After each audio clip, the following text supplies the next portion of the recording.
జనగాం జిల్లాలోని జనగామ మున్సిపల్ కార్యాలయం ముందు ధర్నా కార్యక్రమం నిర్వహించారు. సిపిఎం పార్టీ ఆధ్వర్యంలో జనగామ పట్టణ సమస్యలు పరిష్కరించాలని ఆగ్రహం వ్యక్తం చేస్తూ ఈ ధర్నా కార్యక్రమం చేపట్టారు. ఈ ధర్నా కార్యక్రమంలో పలు కాలనీకి సంబంధించిన ప్రజలు తరలివచ్చి నినాదించారు.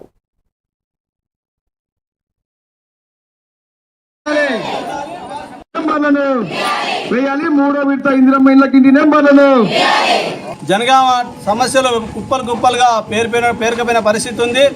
సిపిఎం పట్టణ కమిటీ ఆధ్వర్యంలో 5వ తారీఖు నుంచి 10వ తారీఖు వరకు పట్టణంలో పేరుకపోయిన సమస్యలు వార్డులలో సందర్శన చేసి ప్రజా సమస్యలన్నింటినీ కూడా వెలుగులోకి తీసుకురావడం జరిగింది.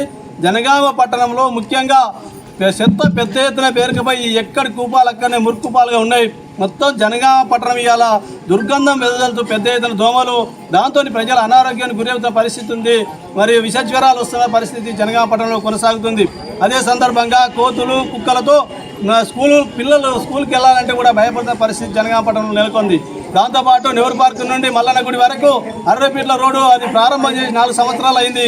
అక్కడికి ప్రజలు వెళ్ళాలన్నా, అక్కడ శ్మశాన వాటికి ఉంది, ప్రజలు వెళ్ళాలన్నా తీవ్రమైనటువంటి ఇబ్బందులు పడుతున్నారు.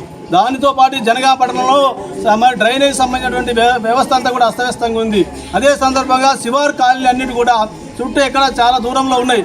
వాటికి సరైనటువంటి రోడ్లు లేవు, సరైన మంచినీళ్ళు లేవు, వీధి లైట్లు లేనటువంటి పరిస్థితి జనగామ పట్టణంలో కొనసాగుతుంది. విద్యా వైద్య సౌకర్యాలు సక్రమంగా లేవు.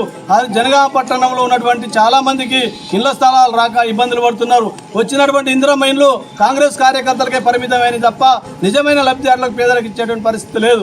ఒకవైపు ఇళ్ల స్థలాలు లేక, ఇండ్లు లేక ప్రజలు తీవ్రమైనటువంటి ఇబ్బందులు పడుతున్నారు. దాంతోపాటు గత 7 సంవత్సరాల నుంచి బీఆర్ఎస్ ప్రభుత్వం కొత్త పెన్షన్లు ఇవ్వలేదు. ఇప్పుడు కాంగ్రెస్ ప్రభుత్వం వచ్చి 19 నెలలు అవుతుంది, వీళ్ళు కూడా కొత్త పెన్షన్లు ఇచ్చేటువంటి పరిస్థితి లేదు. ఆ విధంగా ప్రజలు జనగామ పట్టణంలో తీవ్రమైనటువంటి ఇబ్బందులు ఎదుర్కొంటున్న సందర్భం ఉంది.